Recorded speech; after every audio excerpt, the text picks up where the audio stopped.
Perkenalkan, nama saya Putri Nadia Astuti, nomor absen 36 dari kelas 10 MIPA 1. Pada video kali ini kita masih membahas mengenai materi trigonometri. Kita akan membahas mengenai sudut dan kuadran serta perbandingan trigonometri pada segitiga siku-siku. Sudut dan kuadran. Sebuah sudut dapat digambarkan pada bidang koordinat. Posisi sudut pada bidang koordinat dikenal dengan sebutan kuadran. Bidang koordinat terbagi menjadi 4 kuadran. Nah, seperti ini gambar kuadran pada bidang koordinat. Sudut setiap kuadran.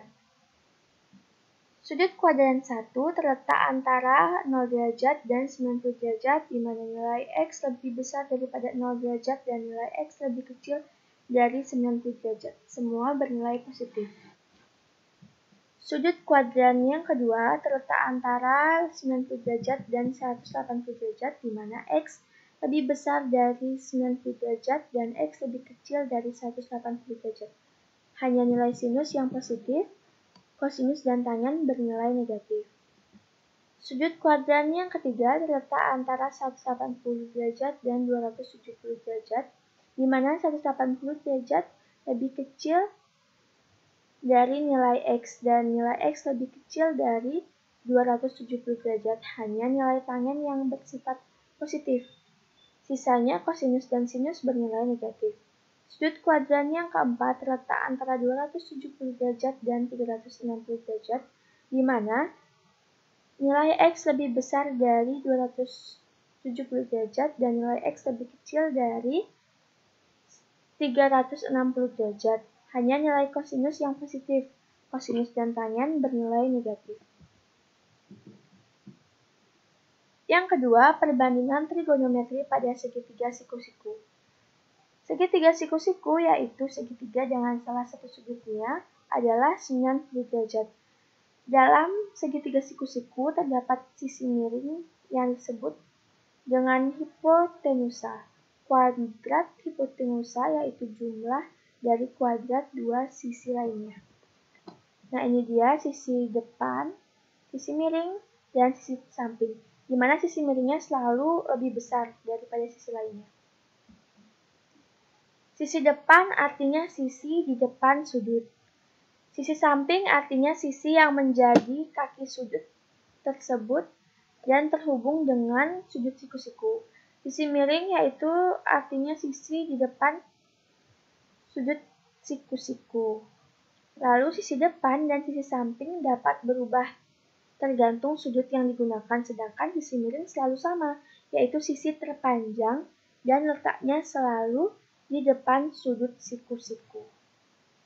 Nah, perbandingannya yaitu sin theta sama dengan depan dibagi miring atau depan per miring. Cos theta sama dengan samping per miring. Tan theta sama dengan depan per samping. Lalu kosekan sama dengan miring per depan. Secan sama dengan miring per samping dan kotangen sama dengan samping per depan. Berikut keterangannya. Seperti ini. Sin untuk sinus, cos untuk kosinus, tan untuk tangen, CSC untuk kosecan, dan ini untuk secan, serta cot untuk kotangen. Maaf, ini maksud saya kosekan. Contoh soal, tentukanlah nilai perbandingan trigonometri berikut ini.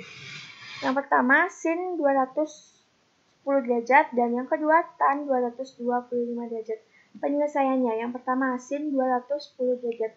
Sudut 210 derajat terletak pada kuadran 3, di mana sin bernilai negatif sehingga sin 220 derajat sama dengan 180 ditambah 300. Maksud saya 180 ditambah 30 derajat. Karena perjumlahannya ini sama dengan 210 derajat. Maka Negatif sin 30 derajat sama dengan negatif setengah. Yang kedua, tan 225 derajat. Sudut 225 derajat terletak pada kuadran 3. Tan bernilai positif, sehingga tan 225 derajat sama dengan 1. Ya, benar. Seperti ini penyelesaiannya. Nah, berikut ini saya sajikan soal yang bisa teman-teman coba, yaitu berdasarkan gambar di bawah, jika cos theta sama dengan 2/3, maka nilai X yang memenuhi adalah seperti ini ya, sudah. Selamat mencoba. Sekian yang dapat saya sampaikan. Jika terjadi salah kata, mohon dimaafkan. Saya tutup dengan Parama Santi. Om Santi, Santi, Santi Om. Semoga bermanfaat.